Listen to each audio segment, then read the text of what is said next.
Hi everyone, Parsi here. Since the Shadowlands 9.2 PTR went up, I got a chance to test a couple of bosses. In this video, we'll be discussing Dosain, the Fallen Oracle. Take a look at some footage and discuss the mechanics and give some opinion about this boss fight. Of course, the version we tested was the Heroic one, and all our gear was scaled to 252, which is my actual eye level anyways. That, and the boss being the second one in the raid, meant that we were pretty close, numerically, to what our heroic progress of this boss will look like. Let's start with the tank swap mechanic. Basically, the usual stacking debuff. In this case, it's a belt. The interesting part is that when the debuff expires, it will do raid-wide damage based on the number of stacks. So even if the tank could take a lot of them, they'll have to be mindful about how much damage the raid will be able to take. In Heroic, the damage was not that much anyways, but it's an okay tank mechanic, even though it's a bit unoriginal. Staggering barrels is just a line soak. It's important to remember that a player cannot soak 2 staggering barrages in a row, so assigning groups could be optimal. The barrage also push players back, so be mindful about not falling off the platform, even though in Heroic mode the knockback was very small. You can also immune this with Chargel, Bubble, Ice Block, and probably other immunities that we didn't have in our raid. The boss summons Domination Cores through the duration of the fight. These elves will need to be killed as fast as possible, since they will cast Encroaching Dominion, which will spawn 3 puddles of black stuff that you don't want to be into, making other abilities way harder to dodge. In our experience, instantly going single target on them will allow them to cast just once, which is kinda fine. Obliteration Arc is just a volley of projectiles you want to avoid. These come in different patterns, don't get caught between these and puddles. Disintegration Halo is the main gimmick of this boss.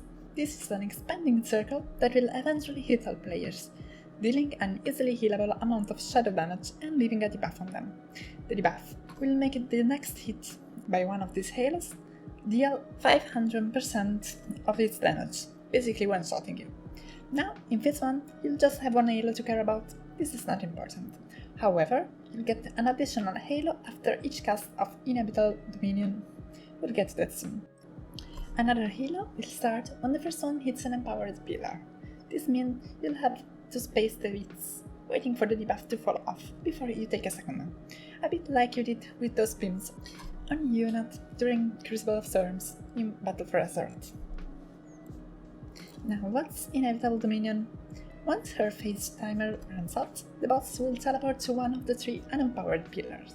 One is empowered from the start of the fight, and starts channeling, dealing crazy amount of radar-wide damage until the shields she gets runs out. This is where you wanna use both your damage and healing cooldowns.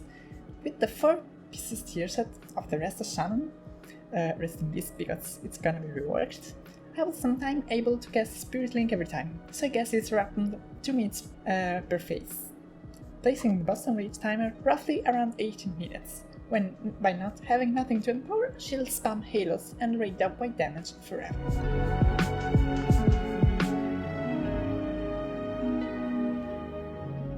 So, what do I think about this boss? For a second boss, this is really good. Everything is on a timer. You'll not have bad overlaps like you did on many Sanctum of Domination bosses, and you'll not have to stop DPS at any time. They promised they were gonna adjust this after all.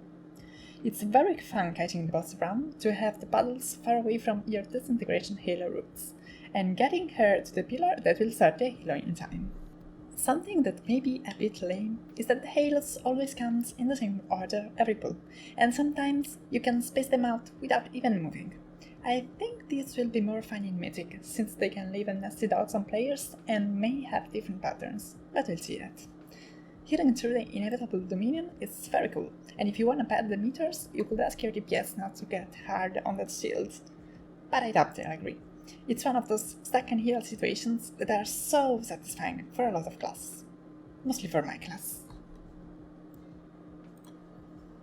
With our DPS, the boss will probably have barely gotten to phase 4, the one with all the halos active, which is a shame, but it's the second boss, and probably heroic builds will get to see the whole fight, at least the first couple of weeks. Overall, this is an amazing boss for replacement in the boss order. Everything being on a timer and most mechanics being movement based can make this feel a bit more like an FF14 boss, which is cool, but also mean that a lot of the uniqueness of WoW classes won't shine here.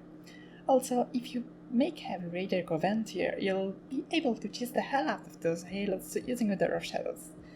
But it's not that hard, and it's probably not worth it. But if you want a core WoW boss, just wait for the next one, because it's something straight out of AQ40, and one of the coolest bosses in recent memory. From Paris is everything, may you find mastery in your passions. Cheers!